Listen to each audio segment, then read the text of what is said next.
This is Antarctica, the last untouched continent on Earth. Or so we thought. It's bigger than the United States and Mexico combined, completely covered in ice, completely uninhabited. But here's what they don't tell you. Beneath this ice lies more oil than Saudi Arabia, more natural gas than Russia, and minerals worth trillions of dollars. And right now, the world's most powerful countries are positioning themselves for the biggest resource grab in human history. This is the story of why Antarctica is about to become the new oil rush, and why everything you thought you knew about this frozen continent is wrong. Let's go back to 1959. The Cold War is raging. Nuclear weapons are proliferating. And 12 countries make an unprecedented decision. They signed the Antarctic Treaty, no military activities, no nuclear testing, no territorial claims. Antarctica becomes a continent dedicated to peace and science. For decades, this worked.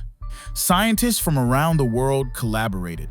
They studied climate change, discovered new species, drilled ice cores that revealed Earth's history. But they also discovered something else.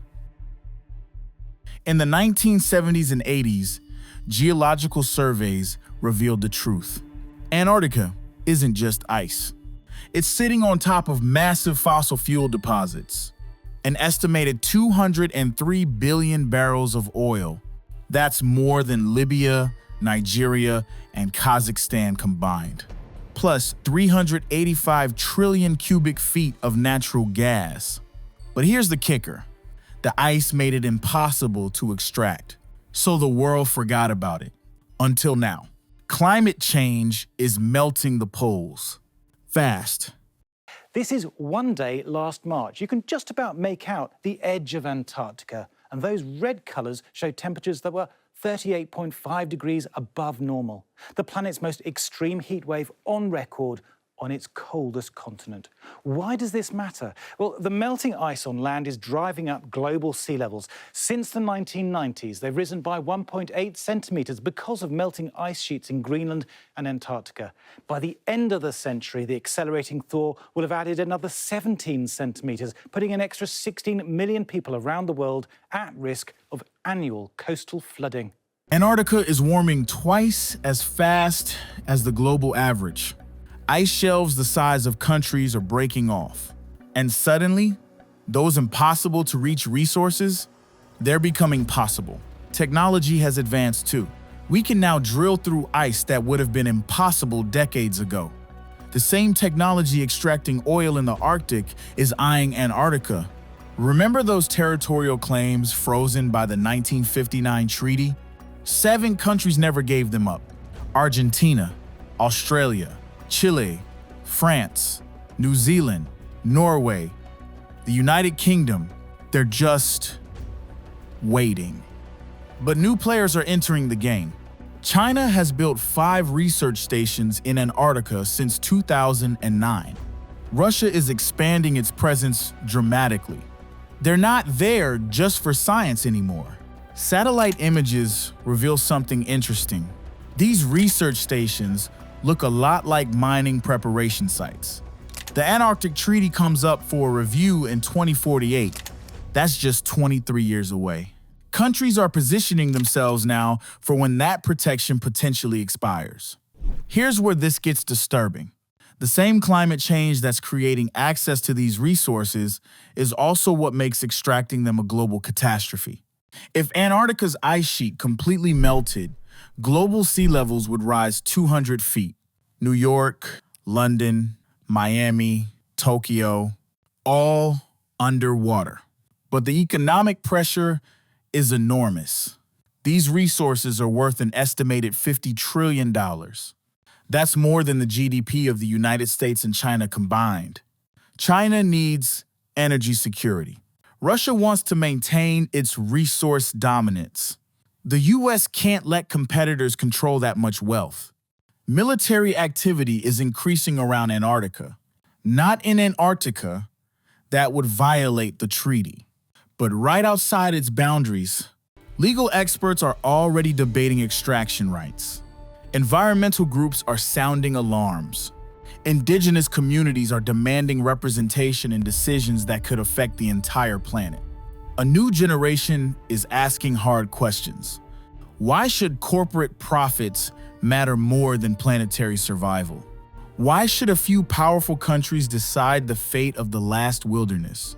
I spoke with Dr. Sarah Chen, a climate scientist who spent 15 years in Antarctica. She told me something chilling. We're watching the ice disappear in real time, and instead of fighting to save it, we're planning how to profit from its destruction. The Pacific Island nations are disappearing beneath rising seas. Bangladesh floods more each year. Coastal cities are building seawalls. These aren't statistics. These are lives. Communities, cultures that could vanish. Sea level rise threatens the future of these low-lying islands, and increasing ocean heat and acidification, marine heat waves, is harming vital and very vulnerable marine ecosystems. Meanwhile, energy executives see opportunity. A new frontier, the last great extraction project. The cruel irony is impossible to ignore. We're literally melting the planet to access more of what's melting it. So here we are, standing at the edge of the last untouched continent. 23 years until the treaty review, 23 years to decide what kind of species we want to be. We have the technology for renewable energy. We know how to build sustainable systems. The question isn't capability, it's will. Every climate summit, leaders promise change. But when faced with $50 trillion in resources, will those promises hold? The generation that will inherit this decision is watching. They're the ones who will live with the consequences. They're the ones who either inherit a planet or a wasteland. Antarctica has always been our planet's final frontier, a place where international cooperation was possible, where science mattered more than politics, where preservation won over profit. In 1959, 12 countries chose to protect Antarctica forever. They looked at this pristine continent and said, "This belongs to all humanity." Today, we face the same choice. But the stakes are higher, the pressure is greater, and the consequences are permanent. Beneath this ice lies more oil than Saudi Arabia, more natural gas than Russia, and minerals worth trillions of dollars. And right now, the world's most powerful countries are positioning themselves for the biggest resource grab in human history. This is the story of why Antarctica is about to become the new oil rush, and why everything you thought you knew about this frozen continent is wrong.